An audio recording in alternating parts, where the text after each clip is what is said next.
Allez, c'est parti. On reprend les cartes des rêves enchantés de Mademoiselle Lenormand.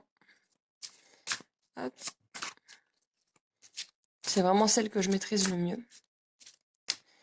Et j'ai un très très bon feeling avec, parce que je les trouve magnifiques et je sais pas, elles m'inspirent.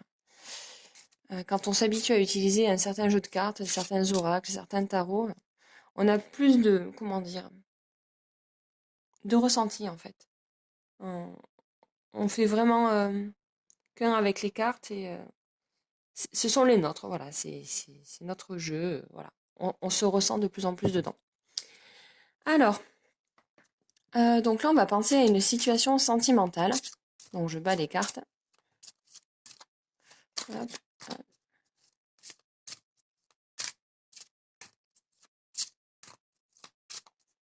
Allez, c'est parti. Donc, je vais faire une coupe. Hop. Donc déjà, hop, la première coupe nous montre une maison, la carte numéro 4. Hop. Et la deuxième coupe nous montre toujours le fameux renard. C'est impressionnant. Ce renard est toujours là. C'est incroyable. C'est juste incroyable. Alors, qu'est-ce que ça nous dit? Alors, donc on a la carte numéro 4 et la carte numéro 14. Je ne sais pas si vous voyez bien. Voilà. Alors, on va commencer donc par la carte numéro 4 qui nous dit, oups, voilà. Je suis votre famille et votre base, votre terre et votre foyer. Je vous apporte la stabilité et le confort. Je suis votre lieu de vie et votre environnement. J'incarne ce qui vous entoure, ce qui vous appartient. Les cartes qui me sont associées vous donneront des indices sur votre situation actuelle ou ce que vous réserve l'avenir. La maison révèle la famille et le foyer, elle est le sanctuaire qui vous permet de vous abriter du monde. Dans les rêves enchantés, elle incite à retrouver la nostalgie des contes de votre enfance. Elle est constituée de racines noueuses et suggère un lieu d'ancrage, permanent et sûr. La porte du jardin ouverte évoque la possibilité d'une nouvelle perspective. Elle peut constituer l'une des façons les plus intéressantes de dater un jeu Lenormand. En effet, chaque jeu d'oracle tente à refléter le passé ou représenter un édifice de son époque. Certains révèlent des bâtiments utilitaires, d'autres des demeures plus élégantes. Quelle que soit sa représentation, la maison incarne le lieu de vie, le foyer et la sécurité. Alors, et puis le renard, bon bah je vais le lire à nouveau, même si vous commencez un petit peu à connaître. Quand je ne symbolise pas votre travail, je suis le drapeau rouge qui s'agite pour vous avertir d'un acte fourbe. Regardez autour de vous, j'annonce peut-être votre chute. Je suis maître de la manipulation et vais vous tromper. Euh, voilà, bon. Euh,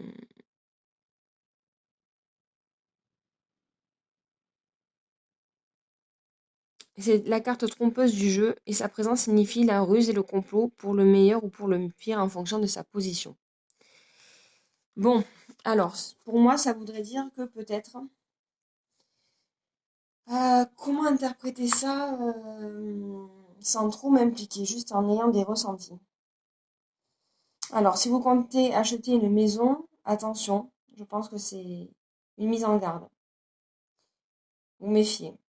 Ensuite, si ça reprend votre foyer actuel, j'ai envie de dire attention qu'il n'y ait pas éventuellement de... alors, peut-être pas de séparation, pas jusque-là, mais je sens qu'il y a quelque chose qui est un peu indécis. Il y a peut-être quelque chose de... Voilà. Est-ce qu'il n'y aurait pas une sorte de manipulation dans votre entourage liée justement à la maison, liée au foyer? Voilà, c'est un peu ce que je ressens. Euh, c'est vraiment pas évident quand on a une carte très prometteuse et à côté d'une carte où on demande toujours de la méfiance, où il y a un bémol. Voilà. On pourrait dire aussi peut-être une infidélité, peut-être une tromperie, peut-être quelqu'un qui joue de quelque chose pour arriver à ses fins. Il va falloir se méfier. Je vais prendre une autre carte.